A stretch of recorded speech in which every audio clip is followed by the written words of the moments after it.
Hello বন্ধুরা, welcome back to my channel. কেমন আছো তোমরা সবাই? আশা করছি সকলেই খুব ভালো আছো।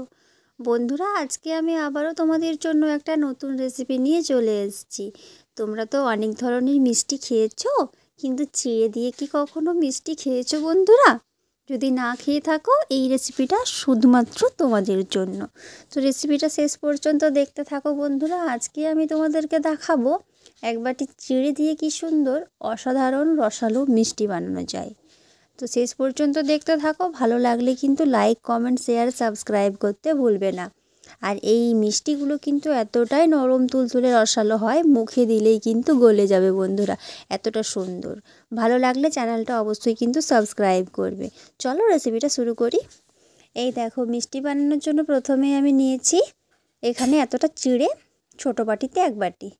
এটা ধুয়ে নিচ্ছি আমি জল দিয়ে, খুব ভালো করে ধুয়ে নেব, যেহেতু চিড়ের মধ্যে অনেক নোংরা থাকে বন্ধুরা, তাই এটা খুব ভালোভাবে পরিষ্কার করে কিন্তু ধুয়ে নিতে হবে। এই দেখো, ভালো করে ধুয়ে জলটা ছেঁকে আমি এভাবে এটাকে হাত দিয়ে ভালো করে মেখে নিচ্ছি। এইভাবে কিন্তু ভালো করে মেখে নিতে হবে। তো দেখো, খুব ভালোভাবে আমি এটা মেখে নিচ্ছি। এরপর বন্ধুরা আমি এর মধ্যে অ্যাড করে দেব, দেখো, গুঁড়ো দুধ।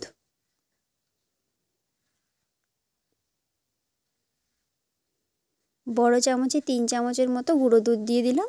এটাকে ভালো করে আবারও মেখে নেব। এই দেখো, এরকম একটা ডো তৈরি করে নিয়েছি।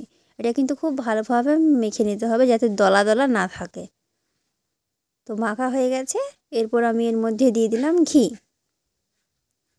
ছোটো চামচে 1 চামচ ঘি অ্যাড করে দিলাম। ঘিটা দিয়ে আমি ভালোভাবে মেখে নেব। এই দেখো, এরপর মিষ্টির আকারে এগুলো তৈরি করে নিচ্ছি গোল গোল করে। এই দেখো, ব্যাস এইভাবে আমি সবগুলো তৈরি করে নেব। তো দেখো বন্ধুরা, সব মিষ্টিগুলো তৈরি করে নিয়েছি আমি। সামনে থেকে দেখাই একটু। এই দেখো কতটা সুন্দর লাগছে দেখতে। এরপর এগুলোকে তেলে ভেজে নেব।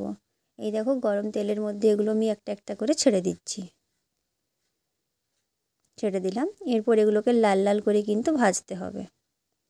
এই দেখো কত সুন্দর ভাজা হয়ে গেছে লাল লাল করে। এরপর এগুলোকে আমি তুলে নেব।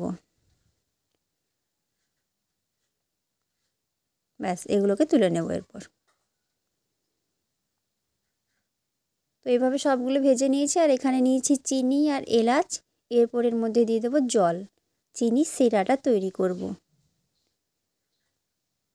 চিনির সিরা তৈরি হয়ে গেছে বন্ধুরা।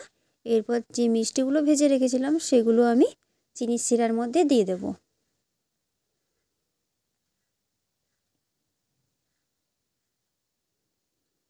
এটা মোটামুটি 10 থেকে 12 মিনিট পর আমি নামিয়ে নিয়েছি রসের থেকে। তো দেখো, তৈরি হয়ে গেছে আমাদের আজকের রেসিপি চিড়ের মিষ্টি। বন্ধুরা, তোমরা নিশ্চয়ই শেষ পর্যন্ত রেসিপিটা দেখলে। তো বন্ধুরা, এগুলো খুবই নরম তুলতুলে রসালো হয় বন্ধুরা। মিষ্টিগুলো কিন্তু মুখে দিলেই কিন্তু গলে যায়, এতটা নরম হয়। আর সুস্বাদু সেটা বন্ধুরা আমি বলবো না, তোমরা বানিয়ে বাড়িতে খেয়ে আমাকে কমেন্টসের মাধ্যমে জানাবে যে কেমন হয়েছে। অসাধারণ খেতে হয় বন্ধুরা, অসাধারণ, কথা দিলাম তোমাদের ভালো লাগবে। তো রেসিপিটা বাড়িতে অবশ্যই একবার বানাও।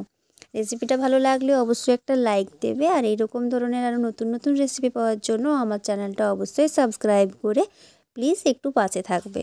ভালো থেকো সবাই, সুস্থ থাকো, সাবধানে থাকো।